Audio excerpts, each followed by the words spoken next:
ইরফান শুধু দেখছিল প্রেরণাকে। এরপর সে আশেপাশে বাবা, চাচা, ভাইদের দিকেও তাকালো।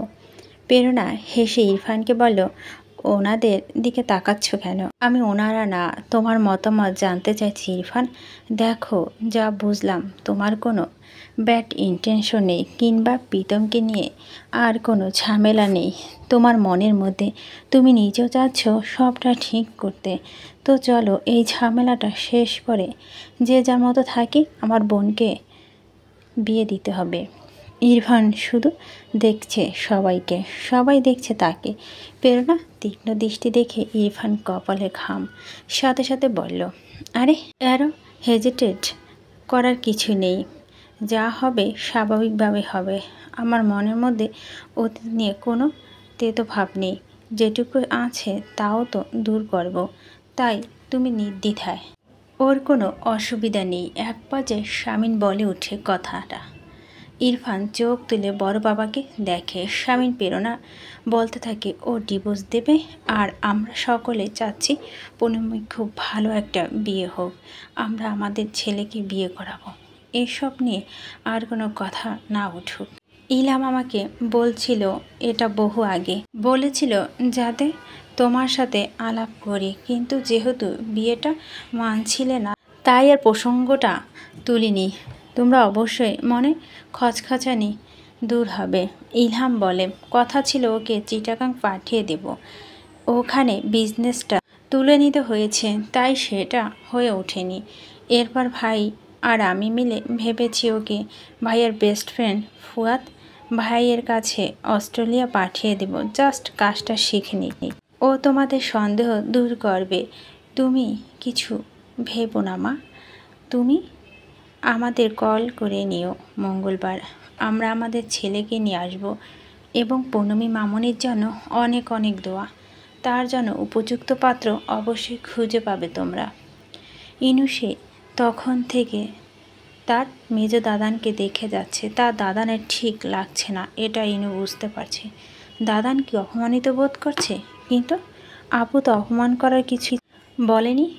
সে ঠিক করলো দাদানের সাথে এই নিয়ে আলাদা কথা বলবে। প্রেরণা উঠে দাঁড়ায়। আরে আপনারা খাওয়া থামিয়ে বসে আছেন? ধুর, আমিও না এসব কথা পরে তুলতে পারতাম। ইরফান, তুমি খাচ্ছ না এখনো? আরেক পিস রোস্ট দেব? ইরফান চুপচাপ মাথা নাড়ে। বাকিটা খাবার ইরফান কি খেয়েছে সে জানে না। বহু কষ্টে নিজেকে সংযত রেখে বাবা চাচাদের পাশে চুপচাপ বসেছিল। যখন তারা বেরোবে তখন পূর্ণমীকে ডেকে এনে সবার সাথে কথা বলে দিল, এমনকি ইরফান মির্জার সাথে। ইরফান বোকার মতো দু বোনের দিকে তাকিয়েছিল। তার হাঁসফাঁস লাগছিল। হাত মুষ্টিবদ্ধ করে কিছুক্ষণ বসে থেকে প্রেরণা অ্যাপার্টমেন্ট থেকে শুরুতেই সে বেরিয়ে যায়। শান্তিনীনের লিভিং রুমে পরিস্থিতি থমথমে। ঋতু সিঁড়ি কাছে স্তব্ধ হয়ে দাঁড়িয়ে আছে। বাড়ির পুরুষগুলো চোয়াল শক্ত করে তাকিয়ে আছে ইরফানের দিকে। ইরফান ভাবভঙ্গি খুবই শান্ত। ইলহাম চেঁচিয়ে ওঠে, তুই ডিভোর্স দিবি না? না। বড্ড শান্ত জবাব ইরফানের। স্বামী চুপচাপ একটা চেয়ারে বসে বলল, ইসমামো। ইলহাম চেঁচাতে লাগলো, কেন দিবি না? ইহান পাশ থেকে বলে উঠল, তুই কি চাস না আমরা তোর প্রতি নরম থাকি? কেন আমাদের ধৈর্য নিয়ে খেলছিস? ইরফান ওদের কথা জবাব না দিয়ে স্বামীনের কাছে যায়। হাঁটু গেড়ে বসে নর্মস্বরে বড় বাবাকে বলে, বড় বাবা। রাগ একপাশে সরিয়ে রেখে আমার কথাটা শান্ত হয়ে শোনো। আমি এটা অন্যায় আবদার তবু করছি, কারণ তোমাদের সবাইকে মোকাবেলা করার মতো ক্ষমতা আমার নেই। তাই আই রিকোয়েস্ট ইউ, আমাকে একটু সময় দাও। সময় দিয়ে কী হবে? ওই মেয়ের সাথে তোমার কি? আমি ওকে পছন্দ করি বড় বাবা। আমি চাচ্ছি সম্পর্কটা রাখতে। আমাকে সময় দিলে আমি তোমাদের সবার কাছে নিজেকে প্রমাণ করতে পারতাম। ধীরে ধীরে নিচু গলা তবে স্পষ্ট করে বলে ইরফান কথাগুলো। তার কণ্ঠ কোনো জড়তা নেই। স্বামী স্তব্ধ হয়ে তাকিয়ে আছে। ইরফান বলে, বড় বাবা, আমি মিথ্যা বলছি না। প্রীতমের বোনকে আমি ভালোবেসে ফেলেছি। ঋতু চুপচাপ ছেলের কথা শুনছে। বাকিরা সবাই হতবাক। স্বামীর দাঁতে দাঁত চেপে বলো, তুমি কি আমাদের মানুষ মনে করো না? দুহাত ধরল ইরফান স্বামীনের। বড় বাবা রেগো না, আমার চোখে দেখো, আমি মিথ্যা বলছি না। বলো আমি মিথ্যা বলছি? ইলহাম নিজেকে আর শক্ত রাখতে পারল না, গর্জে উঠল, তোর বড় বাবা হয়ে আমি তাহলে একটা সিদ্ধান্ত জানিয়ে দিই। এই সব পাগলামি বন্ধ করে চুপচাপ মঙ্গলবারকে ডিভোর্স দিয়ে দিবি, নয়তো প্রেরণাকে গিয়ে বলবো পৌর্ণমীকে দিয়ে যেন একটা নারী নির্যাতনের মামলা দিয়ে দেয় তোর নামে। সোজা আঙ্গুলে ঘি না উঠলে আঙ্গুল বাঁকাতে হয়। ইরফান বাবার দিকে তাকায়, আবার তাকায় বড় বাবার দিকে। ইলহাম বলল, কি বড় বাবার দিকে কি তাকাচ্ছিস? আমি জানি ভাইয়া এই সিদ্ধান্তটাই নিত, তার দিকে তাকিয়ে লাভ নেই। তুই ভালোই ভাব, ডিভোর্সটা দিবি নাকি মামলা খাবি, এবং এইবার তোর বাপ চাচা ভাই কেউ যাবে না তোকে বাঁচাতে। Mind it. ফোনের স্ক্রিনে একদৃষ্টে তাকিয়ে আছে প্রেরণা। 5 বার রিং হওয়ার পর ইহান ফোনটা রিসিভ করতে প্রেরণা খুব করে চাইল বলতে, আপনাদের বাড়ির ছেলে খেপেছে। নিজেকে সংযত করে প্রেরণা বলল, কি হয়েছে ইহান? ইরফান কিছু বলেছে? এভাবে হুট করে বেরিয়ে গেল যে? ইহানের কণ্ঠস্বর শান্ত। No, not and all. কোনো অসুবিধা নেই, আপনি উকিলের সাথে কথা বলুন। মঙ্গলবার ও থাকবে। প্রেরণার কল কেটে মুখে হাসি করে বসে থাকে কিছুক্ষণ। বহুদিন পর বেশ আয়েশ করে একটু ফিন্নি খেলো। ভাবতে পারেনি সব কিছু এত সহজে হবে। অন্তত ইহানকে এত সহজ করে প্রেরণা নেয়নি। কিন্তু প্রেরণার ভাগ্য সুপ্রসন্ন। এবার ভালোই প্রণমীর পা থেকে এই অহেতুক সুতাটা কেটে ফেলে প্রণমী একটা বিয়ে দিয়ে দিতে হবে। মেয়েটা বড় হয়েছে যথেষ্ট, বিয়ের বয়স হয়েছে। ওর কাউকে দরকার, ভাই বোন নয়, একান্ত নিজের কাউকে দরকার ওর। ইহান ফোন কেটে বড় বাবা আর পাপার দিকে তাকায়। কিছুক্ষণ আগে ইরফান বাড়ি থেকে বেরিয়ে গিয়েছে। এর মাঝে প্রেরণার ফোন এসেছে। ইলহাম ইহানকে বলে, কি বলল? প্রেরণা জানতে চাইল কোনো ঝামেলা হচ্ছে কিনা। ওকে বলে দে মামলা দিয়ে ডিভোর্স দিতে। এই ছেলে হাতে বাইরে গিয়েছে। আমার আর কিছু করার নেই, এই ছেলের ওপর দাবি নেই আমার। হতাশ গলায় ইলহাম আওড়ালো, স্টপ, এখনো সময় আছে মঙ্গলবার পর্যন্ত। কিন্তু ভাইয়া, মঙ্গলবার পর্যন্ত? বললাম তো। স্বামীন কথাটা বলে দোতলায় উঠতে থাকে, তবে তার কানে বাজছে, বড় বাবা আমার চোখে দেখা মিথ্যা বলছি না আমি। একটু হেল্প করো আমায়, একটু সময় এনে দাও। বাকিদের নিচে রেখে পরি ছুটতে উপরে উঠে স্বামীনের সামনে দাঁড়িয়ে বলে, ভাইয়া রাগাবেন না, তবে আমার বোধ হয় এইবার ইরফানের প্রতি কঠোর বেশি হচ্ছি। একটু অন্তত বুঝিয়ে যদি প্রণমীর সাথে একটু কথা বলিয়ে দেওয়া যায়, ওদের সিদ্ধান্তটা না হয় ওরা নিক। হ্যাঁ ঠিক, এটা ভালোবাসা বিয়ে নয়, তবু সমঝোতা হোক সবার মাঝে। প্রেরণা তো প্রণমীকে কখনোই বলতে দিচ্ছে না এই ব্যাপারে, যেখানে বিষয়টা প্রণমীর। স্বাভাবিক ঋতু, ইরফান ওর বোনের লাভার নয়, কিডন্যাপার। মানছি, তবু প্রণমী যদি ইরফানের সময় দেয়, বড় ভাবি যেমন আপনাকে দিয়েছিল।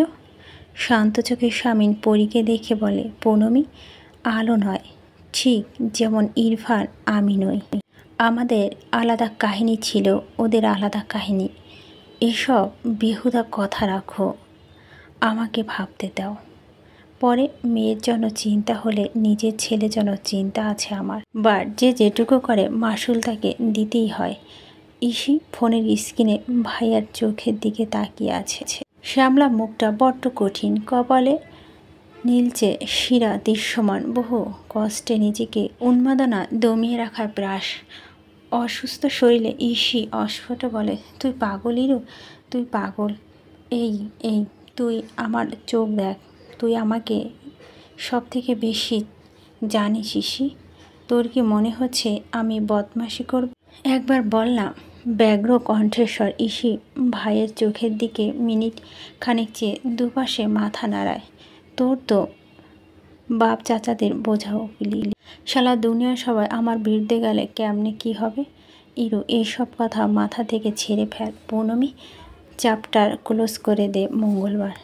ইরফান ছটফটানি থামিয়ে থাকায় বোনের দিকে ইনসা বলে, তুই মিথ্যা বলিস না, তবে অসম্ভব কিছু বলছিস। ঝামেলা আর বাড়াস না খামোকা। এটা হয় প্রণমী তোকে চায় তো, সেটার জন্যই তো সময় চাইছি। তোর বাপ চাচারা তো শুনছে না। ইরু কুল ডাউন, এক্ষেত্রে সবাই হাত পা বাঁধা। ও বাড়ি তোর বোন দেওয়া আছে, এইটুকু মাথায় রাখতে হবে, তাই না? তুই আবার ঝামেলা শুরু করছিস। প্রীতম ভাইয়া এবার ধৈর্য রাখবে, ইনুকে যদি সাপার করতে হয়। ইরফান চুপ হয়ে যায়। ইসি নরম হয়ে বোঝাতে থাকে, ভাই বোঝার চেষ্টা কর, এটা অসম্ভব। আরে তুই যা করেছিলি, তুই জেলে থাকতি এতদিন, বুঝিস, এখন পুনমের হাত চাইছিস, এটা হয়? আর বুঝ নিতে চাই না ইরফান চুপচাপ কলটা কেটে একের পর এক সিগারেট ধরাতে লাগলো। শান্তিনের থেকে বাইক নিয়ে একটানে এসেছে রাফিদের বাড়িতে। রাফিদ, লিকসন দুজনই ওর দুপাশে বসে আছে। সবটা শুনে লিকসন বলে, ভাই, মাইনকা চিপা বলতে কিছু শুনেছিস কখনো? তুই একেবারে মাইনকা চিপায় পড়েছিস, কোনো পথ নেই। রাফি সিগারেটের ধোঁয়া ওড়াতে ওড়াতে বলল, শালা ওই প্রীতমের আপুটাকে আমি ঠিক ধরেছিলাম, তুখোর বুদ্ধিমতী। তুই তো বই কি, নয়তো ওই শহরে একা মহিলা দুটোর বিজনেস সামলায়, ভীষণ চালাক। লিসন জবাব দেয়। ইরফান চুপচাপ সিগারেট টানছে। রাফি লিসনের কথায় পিঠে বলে, একেবারে পাশাদান উল্টে দিয়েছে ঠান্ডা মাথায়, চেকমেট দেওয়া সুযোগ না রেখে। আমশিওর ইরফান গাইগুই করলে উনি মামলা করবেই। লিসন ইরফানের দিকে তাকিয়ে বলে, ভাই, তুই না আমার ভালো ভাই, কেন অহতিক জেদ ধরছিস একটা অন্ধ মেয়ে? ইরফান শান্ত চোখে লিসনের দিকে তাকাতে লিসন দমে যায়। বিড়বিড় করে বলে, আচ্ছা শোন, একটা বুদ্ধি দেই, তুলে নিয়ে পালিয়ে যা। নো ওয়ে, আমি আর ওকে কষ্ট দেবে না, এছাড়া আর কোনো উপায় নেই। আপনি বেহুদা খাটনি দিতেছে, ওই না মাইয়া পড়বে না ওর পরিবার, না তোর পরিবার। ইরফান উদাস হয়ে দেওয়ালে পিঠ ঠেকিয়ে দেয়। রাফি এক পর্যায়ে হেসে ফেলে, বলে, খানের একটা ডায়লগ আছে না, যদি তুমি কোনো কিছুতে মন থেকে চাও তো সমস্ত দুনিয়া তোমাকে সেটি পাইয়ে দেওয়ার চেষ্টা লেগে পড়ে। তোর ব্যাপারটা উল্টো, সমস্ত দুনিয়া তোকে ওই জিনিসটা থেকে দূরে সরিয়ে দেওয়ার চেষ্টা করছে, তুই তো ভিলেনই রয়ে গেলি। তিন বন্ধু দীর্ঘক্ষণ চুপ থাকে। ইরফান সব কিছু অসহ্য লাগছে। সে উঠে দাঁড়াতে লিকসন বলল, কিরে বল, এখন কি করবি? আমার তো মাথা কাজ করছে না, যাই করি ডিভোর্স দিব না। শান্ত ধীর আওয়াজে ইরফানের, স্বেচ্ছায় মামলা খাবি? হতবাক রাফি আর লিকসন। ইরফান বাইকের চাবি নিয়ে চুপচাপ বেরিয়ে যেতে যেতে বলল, প্রয়োজনে। রাত 10টা তখন। বাড়ির সবাই দোতলায় ছিল ইরফানের অপেক্ষায়। ঋতু একটা কথাও বলেনি ছেলের সাথে, সে শুধু দেখছে কোথাকার জল কোথায় গড়িয়ে যাচ্ছে। ইরফানকে দেখে পরি উঠে বলে, চল আগে ভাত খেয়ে নে। খাবো না ছোটো মা। শামিন বলল, দাঁড়াও। ইরফান গিয়ে চুপচাপ বড় বাবার সামনে গিয়ে দাঁড়ায়। ইলহাম কিছু বলতে যাবে, শামিন তাকে চোখের ইশারায় থামিয়ে দেয়। এতপর ইরফানকে বলে, 5 ঘন্টা বাইরে কাটিয়ে এলে এখন বলো সিদ্ধান্ত কি তোমার, ডিভোর্স দেবে? না। টান টান হয়ে দাঁড়িয়ে বড় বাবার চোখের দিকে তাকিয়ে শান্ত স্বরে জবাব দেয় ইরফান।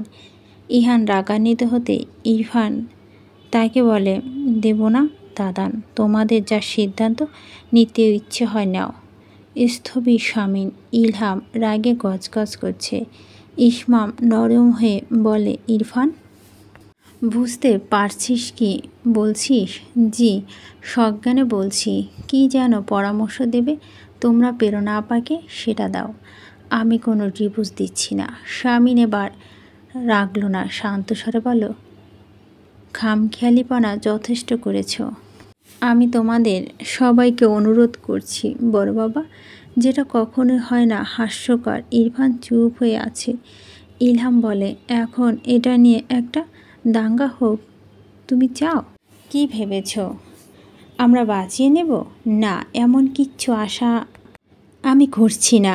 এবার কিছুক্ষণ চুপ করে থেকে শামিন বলে, এত জেদ আসছে কোথা থেকে তোমার? 2 দিন জেলের ভাত খেলে এসব বেরিয়ে যাবে, বোঝো বাস্তবতা। না, বাস্তবতা কি, বোঝাও আমাকে। ইলহাম ইরফানে চর মারতে উদ্যত হয়।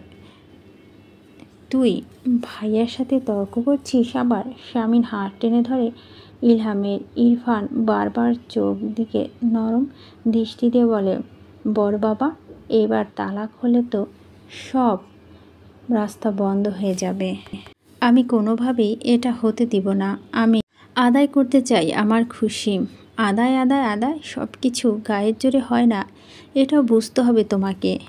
আমি গায়ের জোরে চাচ্ছি না, বিধায় সময় চাইছি তোমাদের সবার থেকে, নয়তো তোমরা জানো আমি। শামীম ভয়ঙ্কর এক ধমক দেয় ইরফানকে। ব্যাস, অনেক হয়েছে। এত পাওয়ার কোথা থেকে আসে তোমার? তুমি এত বড় ঘরের ছেলে বলে তো এত কনফিডেন্ট? দুদিন এই বাড়ির পরিচয় ছাড়া চলে দেখো, তাহলে বুঝবা কত দম। ইরফান তাকিয়ে আছে। ইলহাম তাচ্ছিল হাসি হেসে বলে, ঠিক বলেছ ভাইয়া। ছোটবেলা থেকে অর্থ প্রাচুর্যের মধ্যে থেকে ওর এমন অবস্থা হয়েছে যে ধরে নিচ্ছে যা চায় তাই হয়তো পাওয়া যায়। দুদিন রাস্তায় ঘুরলে বুঝবে ওর অকাত কি। ইরফান চেয়েছে বাবা চাচাকে দেখছে, পরপর বলে, এসবের সাথে আমার আওকাতের কি সম্পর্ক আছে? এত বিত্ত বৈভবের মধ্যে থেকে একটা আত্মা অহমিকা তোমার মধ্যে তৈরি হয়েছে, যার শিকার বানাতে চাইছো পুনমীকে। ভেবেছ চাইলে পুনমীকে হাসিল করবে? এতটা সহজ? দুদিনের জীবন সংগ্রাম দেখলে এসব যে দূর দূর করে পালাবে। ইরফান চুপ করে রইল দীর্ঘ সময়, তারপর জেদ চাপল মাথায়। বলো, চ্যালেঞ্জ করছি আমার আওকাত নিয়ে। শামীম মাথা নাড়ায়। না, তোমাকে বোঝাতে চাইছি পুনমী, তোমার জেদ আমি এই বাড়ি বউ করে ঘরে তুলব না, যদি না ও তোমার ভালোবাসা হয়। একটা লম্বা শ্বাস ফেলে ইরফান, সব ঠিক আছে, তো কিভাবে প্রমাণ করতে পারি ও আমার জেদ নয়? এই বাড়ি থেকে বেরিয়ে গিয়ে পরিস্থিতি নিয়ন্ত্রণে আনার চেষ্টা করে দেখো। পুনমীকে তুমি নিজেও বোঝাও এবং ওর পরিবারকেও। নিজেদের থেকে কোনো রকম অ্যাডভান্টেজ নেওয়ার চেষ্টা করো না, ইভেন তোমার বন্ধু বান্ধবদের থেকেও। পারলে নিজের ক্ষমতা অবশ্যই পজিটিভ দিয়ে করে দেখাও। এসব ঘাটতারামি সাইডে রেখে শামীম অন্তত শান্ত স্বরে কথাগুলো আওড়ালো। ইরফান এক এক করে বাবা, চাচা, ভাই, মা, ছোট চাচি মুখের দিকে তাকিয়ে বলো, বেশ। এরপর ইরফান নিজের ওয়ালেট বের করে দুটো কার্ড বের করে সেন্টার টেবিলের উপর রাখে। খুলে দেয় 3 লাখ টাকা মূল্যে হাতের ঘড়িটা। ওয়ালেট থেকে নগদ টাকা বের করে দিলে শামীম বলো, ওটা তোমার স্যালারি সম্ভবত, রাখতে পারো। ইলহাম পাশ থেকে বলে, এখন বেরিয়ে যা। চাকরিটা কেড়ে নিচ্ছি না, কারণ ওটাই তুই নিজের যোগ্যতায় পেয়েছিস। ইরফান ঘুরে ঘুরে সবাইকে এক পলক দেখল। সবাই স্থবির হয়ে দাঁড়িয়ে আছে, কেউ ওর দিকে তাকায় না, ঋতুও না। ইসমাম বলে ওঠে, মেজো ভাইয়া, ও এত রাতে কোথায় যাবে? টাকা আছে, সামান্য কামাই করতে শিখেছে, থাকার জায়গা ম্যানেজ করে নেবে। এত বড় বড় অকাজ করার মুরত থাকলে এতটুকু পারবে। ইরফান আর কিছু বলে না। শামীম বলে, সাবধানে থেকো, সময় মাত্র কয়েকটা দিন। মঙ্গলবারের আগে সবটা সামলে দেখাও। যেভাবে বলছি ঠিক সেভাবে। ঠিক রাত 12:30টার সময় ইরফান 15,000 নগদ এবং আরও 19,000 টাকা অ্যাকাউন্টে নিয়ে একটা মোটামুটি মানের আবাসিক হোটেলে উঠল। এই হোটেলে তাদের ছিল, পরে বিক্রি করে দিয়েছে। টাকার পরিমাণ খুব কম। 2 মাসের স্যালারি ইরফান 2 হাতে খরচ করেছে, তার সেভিং ছিল না বলেই চলে। নিজের স্যালারি থেকে এই টাকাগুলো তার আগামী কয়েকদিনের খরচা। বাড়ি থেকে বেরোনোর সময় ইরফান নিজের অতি প্রয়োজনীয় কিছু জিনিস নিয়েছে মাত্র, এছাড়া সে খালি পুরোপুরি। এত রাত্রে পুনমীকে জেগে থাকতে দেখে প্রেরণা এগিয়ে যায়। Miss jenny ঘুমিয়েছেন। পুনমী নিজের বিছানায় চুপচাপ বসেছিল। প্রেরণা ডাকলো, ঘুম আসছে না পুনম? এই তো আপু, ঘুমাবো। মাথা ঠান্ডা তেল লাগিয়ে দিব? 2 বোন মিলে ড্রয়িং রুমের বাতি জেলে বসলো। পুনমী নির্লিপ্ত দেখে প্রেরণা বলে, তোর কি মনের মধ্যে দ্বিধা আছে পুনম? চমকে ওঠে পুনমী, বলে, কেন আপু? এই যে যত যাই হোক কবুল বলেছিস, স্বামীর প্রতি অদৃশ্য এক টান অনুভব করতেই পারিস অলৌকিকভাবে। পুনমী বলে, কী যে বলো না আপু। প্রেরণা হাসে, বোনকে আলগে নিয়ে বলে, সব ঠিক হয়ে যাবে পুনম, খুব ভালো বিয়ে দেব তোর একটা ভদ্রলোকের কাছে। আমি বিয়ে করব না, এছাড়া তোমরা যা ভালো মনে করো। প্রেরণা পুনমীর চুল বেনুনি কাটে। পুনমী বলে, আচ্ছা আপু, উনি কি ডিভোর্স দেবেন? কেন দেবে না? সবাই বললে তো দেবে। তুই চিন্তা করিস না, এবারে সব মিটমাট করব। যা ঘুমা। দুপুর থেকে অস্থির হয়ে আছে ঋতুর মনটা, কিন্তু সে নিজেকে সামলে রেখেছে। স্বামী ভাসুরের মুখের দিকে তাকিয়ে আছে শুধু।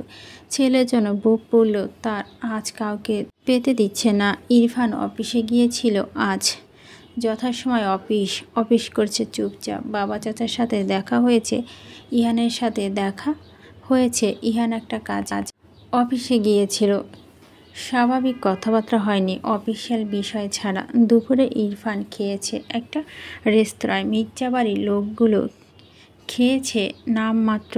রান্না হয়েছে নিরামিষ তরকারি। কারো মন ভালো নেই, তাই অফিস শেষ করে ইরফান ছুটি চলে যায় সায়ানাটের।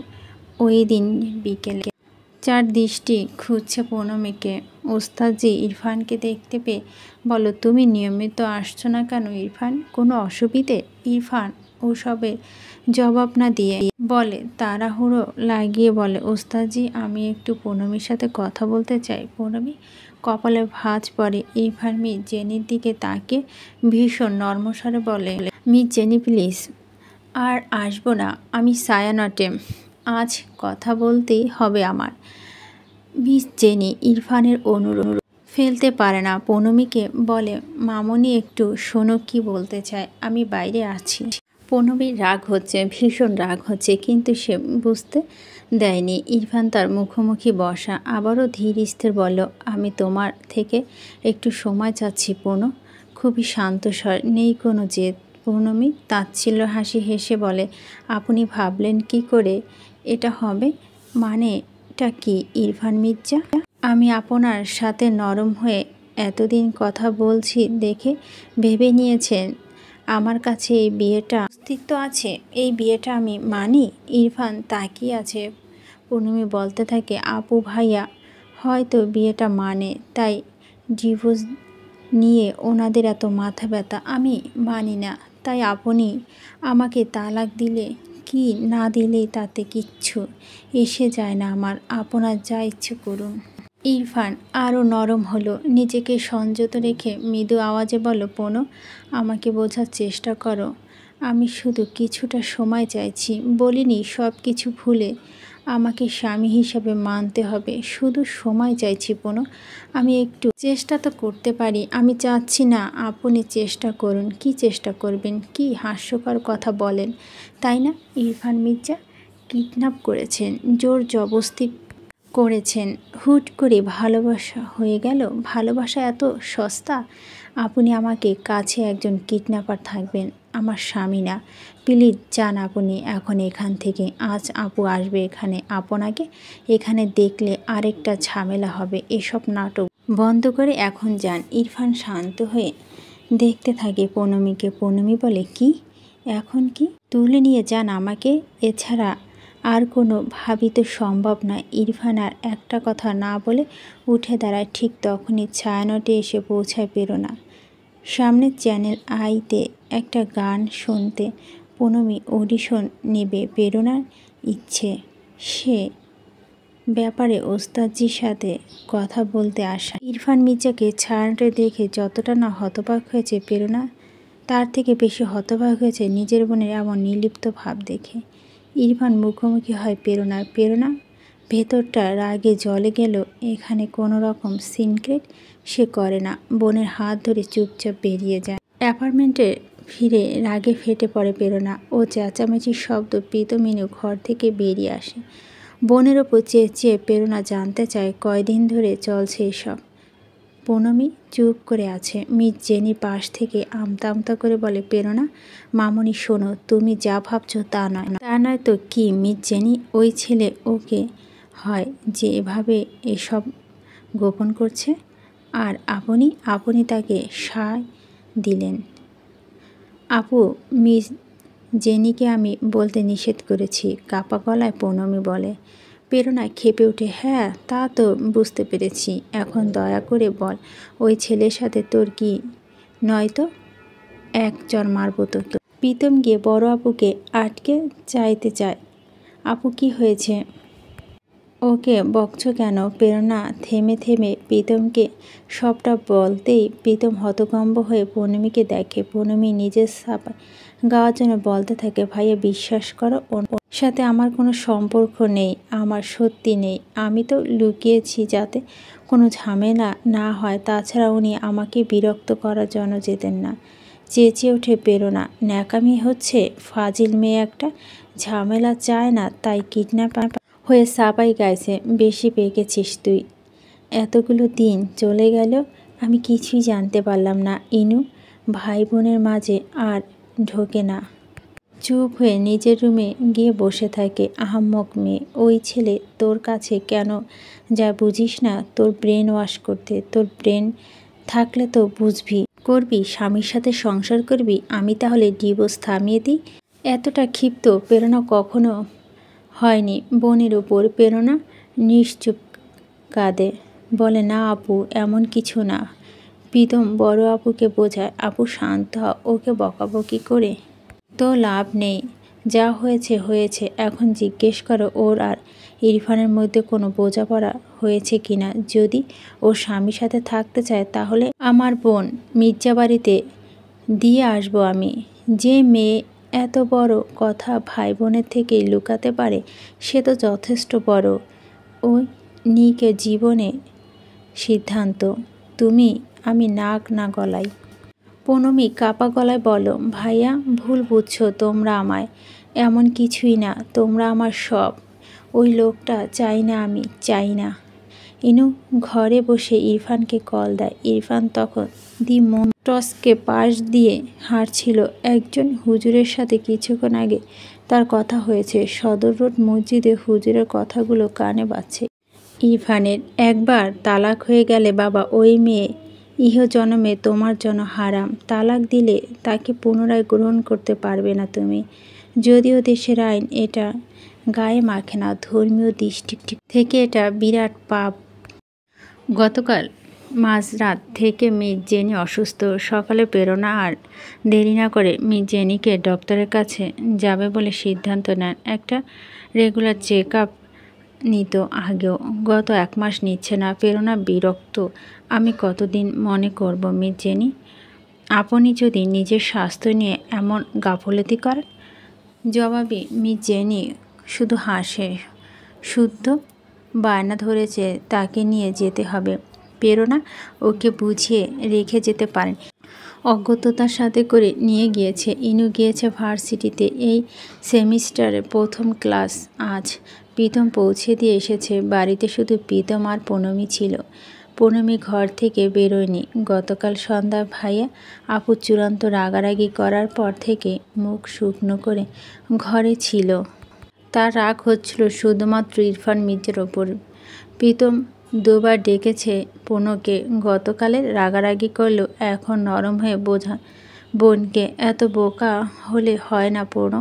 যা করছিস তোর ভালোর জন্য করছিস। তুই মাঝখান থেকে এত বড় একটা বোকামি করলি, যদি কোনো অঘটন ঘটত।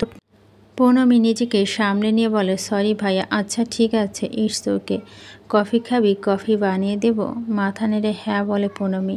প্রীতম কিচেনের দিকে গেলে কফি বানাতে পারল না। ইনু কল এসেছে, তার ব্লিডিং হচ্ছে হঠাৎ করে, শরীরটা ভালো লাগছে না।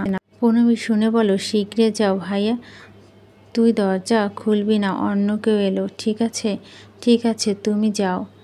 প্রীতম বেরিয়ে যাওয়ার পর আধা ঘন্টার মতো একা বসেছিল পুনমি। এর মাঝে হঠাৎ কলিং বেল বেজে উঠতে পুনমি ছড়ি দিয়ে সদর দরজার কাছে যায়। এই সময় কে হতে পারে ভাবলে পুনমি। দরজার কাছে কান পেতে রেখে জানতে চাইল কে। আমি ইরফান মির্জা, বাইরে থেকে শান্ত স্বরে জবাব দেয়। পুনমি চমকে উঠে। একবার ভাবলো ভাইয়াকে কল করবে, পরপর নিজের সিদ্ধান্ত বদলে দরজা খোলে। আজই লোকের একদিন, তার একদিন। দরজা খুলে দিতে পুনমি বলে, কি চাই? প্রেরণা আপুর কাছে এসেছি। উনি কোথায়? নাটক। আপনি মোটেও প্রেরণা আপুর কাছে আসেনি, আপনি এসেছেন আমাকে জ্বালাতে। আমি জাস্ট অবাক হচ্ছি, এতটা নির্লজ্জ একজন লোক কী করে হয়। ইরফান চুপ করে পুনমিকে দেখছে। তার মুখভঙ্গি কঠিন, তবে কানে বাজছে বড় বাবার কথাটা। পারলে নিজের ক্ষমতা অবশ্যই পজিটিভিটি দিয়ে করে দেখা। এসব ঘাড়তারামি সাইডে রেখে পারলেও বোঝাও ধৈর্য নিয়ে। পুনমি বলে, আপনাকে কিছু বলার নেই আমার। কুত্তার মতো পিছে পড়ে আছেন আমার? কি চান আমার থেকে? কি চান? না কোনো অনুশোচনা আছে, না লজ্জা। এখন বলছেন সংসার করতে চান আমার সাথে। অদ্ভুত, মানবিক বিয়ে করবেন? এত দয়া আপনার শরীরে? রাজা রানমোহন বংশধর অন্ধ মেয়ের প্রতি এত দয়া জেগে উঠেছে? আসুক মঙ্গলবার, তালাক না দিলে একেবারে কুরুক্ষেত্র বাঁধাবো আমি। বেরিয়ে যান বাড়ি থেকে। ইরফান চুপচাপ শুনল পৌনমীর কথাগুলো। পৌনমী বড় বড় শ্বাস ফেলল, বলতে লাগলো, বেরিয়ে যাব বলছি, নয়তো আমি লোক জড়ো করতাম। হাঁপাচ্ছে পৌনমী, কেঁদে ফেলেছে হঠাৎ। ইরফান ওকে বেশ কিছুক্ষণ দেখে একটা লম্বা শ্বাস ফেলল। বলো, যাচ্ছি আমি, দরজা লাগিয়ে দাও তুমি। অতি শীতল শোনালো বাক্যটা। পৌনমী চমকায়। ইরফান আবারও বলে, আমি প্রেরণা আপুর কাছে এসেছিলাম তোমার হাত চাইতে, তোমাকে জ্বালাতে নয়। কুত্তার মতো পরে নেই আমি তোমাকে ভালোবাসি। জবাব নেই পৌনমী। ইরফান বলে, আর শোনো, কুত্তার মতো পরে থাকবো না আর। তবে তালাক এত সহজে আমি দিচ্ছি না। তোমরা 3 ভাই বোন যা খুশি করতে পারো, দরজা লাগাও। আদেশের সুরে ইরফান কণ্ঠে। পৌনমী আর সহ্য হয় না। উগ্র জেদি লোকটা ঠাস করে দরজা লাগিয়ে দিয়ে দরজা ঠেস দিয়ে দাঁড়িয়ে থাকে দীর্ঘক্ষণ। তার কেমন অস্থির লাগছে। কেন এই অস্থিরতা সে বুঝতে পারছে না। সময় বেরোয়। একা বাড়িতে বড্ড হাঁসফাঁস লাগছে। আপু অথবা ভাইকে ফোন দিতে চাইল মনটা। ওয়াশটা রুমে। পৌনমী নিজেকে সামলে নিয়ে রুমের দিকে যেতে নিলে আবারই কলিং বেল বেজে ওঠে। পৌনমী এবার দাঁতে দাঁত চেপে দরজা খোলে। নাকে লাগে আবারও সেই পরিচিত আনকমন পারফিউমের ঘ্রাণ। রেগে মেগে বলে, লজ্জা নেই তাই না? লজ্জা নেই? আবারও এসেছেন? রাফিদ ওকে দেখছে। সে নিজের মধ্যে নেই। ঢুলছিল। মাত্রাতিরিক্ত ড্রাগ নেওয়ার প্রভাবে নিজের কন্ট্রোল হারিয়ে ফেলছেন।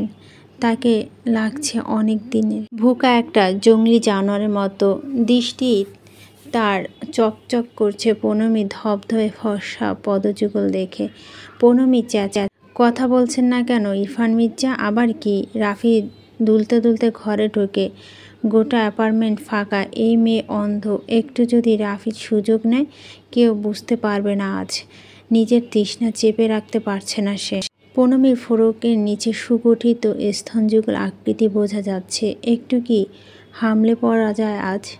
গোটা অ্যাপার্টমেন্টে কেউ তো নেই। বেশি সময় নেবে না রাফিদ। এই মেয়ে কিছু টের পাবে না। পৌনমী আর কিছু বলার আগে রাফিদ ওকে ঝাপটে ধরে। জমে যায় পৌনমী। রাফিদের ধাক্কা দিয়ে পৌনমী বলে, ইরফান মির্জা, পিওর সেলফ করছেনটা কি? রাফিদ বাঁকা হাসে। তাকে অন্য কেউ ভাবছে মেয়েটা হয়তো সুযোগ। নিশ্চিন্তে মজা নিয়ে ভেগে যাওয়া যাবে। রাফিদ ওকে চেপে ধরে আরও। পৌনমী চূড়ান্ত হতবাক হয়ে দুহাতে ধস্তাধস্তি শুরু করে।